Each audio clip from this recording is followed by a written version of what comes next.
Welcome back to Project 40 and my new Fiat Punto HGT. This is a unloved warm hatch from the early 2000s, but I think it's going to be a really fun little project to work on during the summer. We've got some great plans for this in store, but first of all, I'm going to walk you through all the things that are a little bit broken, kind of rusty, and need a little bit fixing. The actual arches look to be pretty solid, which is actually really unusual. When I first picked this up, I thought all of these would have been repainted and redone, but these look to be original, which is really impressive.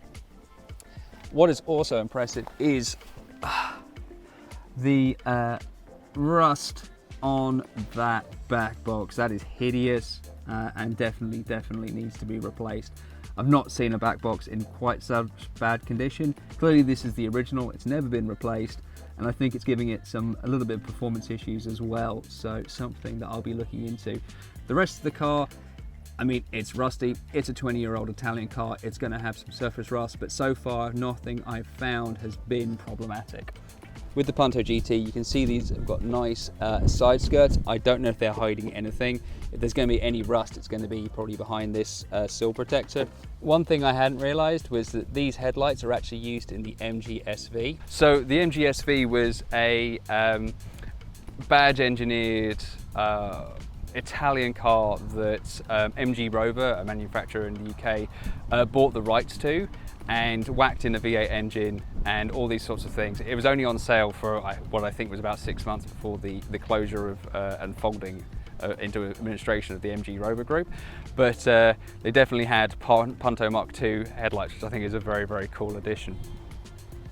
But the rest of the car I think is in actually really good shape. There's no major panel dents or dings or rust or major paint chips or anything else that you would think is you know, not consummate with the age of the vehicle, shall we say. It's got some patina, definitely, and mechanically it's been a bit unloved, but the bodywork overall I think is actually pretty good. In the engine bay, it doesn't look too bad. Like many parts of this Punto, it is dirty, it's covered in filth, but I'm not seeing any major problems so far. I think I need to clean out that drain point because that's absolutely filled with leaves and stuff. But the strut towers look decent. I don't know what that is. Just gonna leave that there. I'm sure it's doing something. No major corrosion around there. And I think corrosion is going to be the main killer of a 20-year-old Italian car. But it has coolant, that's good. The oil is really dark. So I don't know if you can see that, but that is proper crude. This Lucas battery is shagged. I think, I don't know how old it is, but I'm not really a big fan of Lucas as a brand anyway, so I've got a new battery that I need to pick up today. You know, I don't know if this is going to show up, but there's a little crease here. And the reason for that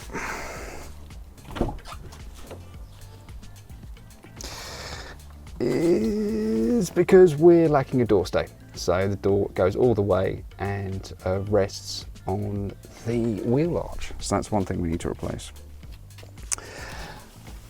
Next up, that's the bonnet release. So the catch is broken. So half the clip of the catch is somewhere in there. And the other half is here. So as you can see, that has snapped off. Now I've got a replacement, but I'm not entirely sure it's going to fit. So in the interior, it's definitely from the era of hard touch plastics. There isn't a soft touch surface in this car, but again, it's from 2002 and it's not like a Super Mini is ever marketed as a luxury vehicle, so it's kind of understandable. There are a few scratches, a couple of holes, but again, considering this car has had 10 owners and it looks like none of them have looked after the car particularly well, it's in pretty good condition. The driving position is a little bit off center. I think that's fairly common to French and Italian cars of this vintage, so it feels like you're kind of pointing a little bit off that way. I don't know how comfortable that's going to be for a long distance run, This is something that we're going to find out in a future video, but it's okay. Steering wheel is nice. It's 3-spoke. I think this is a bespoke steering wheel to the HGT. It certainly looks different from the Mark II Punto that I had way back in 2002. Looking at the seats, you can see that it's unique to the Punto HGT because they have deep side bolstering designed to keep you in tight as you're going through the corners. We'll definitely test that one out on a future video.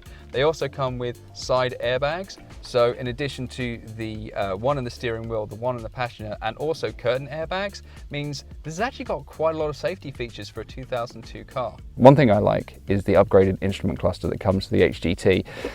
Now, my Punto way back when only had the speedometer. It didn't have a rev gauge, so having that is really, really nice.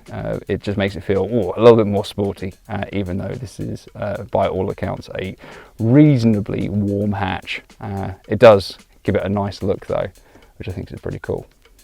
Quite a decent amount of storage. So we've got two large pockets in the door cards. We've got a large pocket by the glove box. There's a pocket behind the stereo, and then there's more pockets sort of on the right hand side of the steering wheel there and there.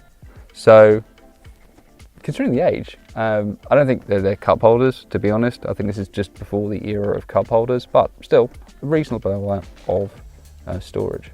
Because it's the HGT, it's got the upgraded seats. Ooh, and with a lovely little bit of a rip and a tear there. It's got the seat in its furthest back position, you know, so it's not that bad.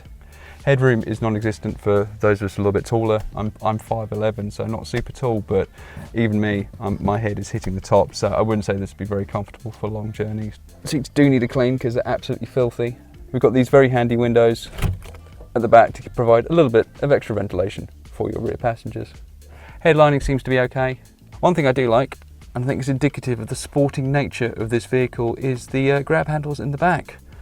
So your rear passengers can hold on for dear life. Switchable traction control, and looks to be electric mirrors, which I've not actually tried out yet. So who knows if they still work. One thing that is a bit broken is this. So this is the in-dash CD player. It makes quite a racket when I plug it in. Let me show you. Ah yes, the beautiful sound of German engineering. Yep, doesn't that sound great? So something's clearly blocked or broken or something in it, so I need to replace that at some point soon. The LCD display is starting to go. As you can see, it's lost a bunch of lines. It's not really unusual when it comes to LCD technology. These do tend to degrade over time. I don't know if it's possible to replace this. Ideally, I'd like to keep the original stereo. I think it actually fits really, really nicely. It's obviously got that sort of big early 2000s blobbiness to the actual instrument cluster, so fitting a more modern head unit is just going to stick out like a sore thumb. So I'd like to keep this as possible. I'd like to get this repaired because this also has onboard sat nav that I haven't tried yet, but the directions come up here. I'd love to see how that works. Continuing the theme of audio visual, it's got 6 speakers. It has 2 tweeters up here, your standard speakers in each of the door cards, and also has a subwoofer in the back, which is stored behind this panel here. I'll probably give this a remove because this needs a bit of a clean anyway, but apparently it's 100 watts.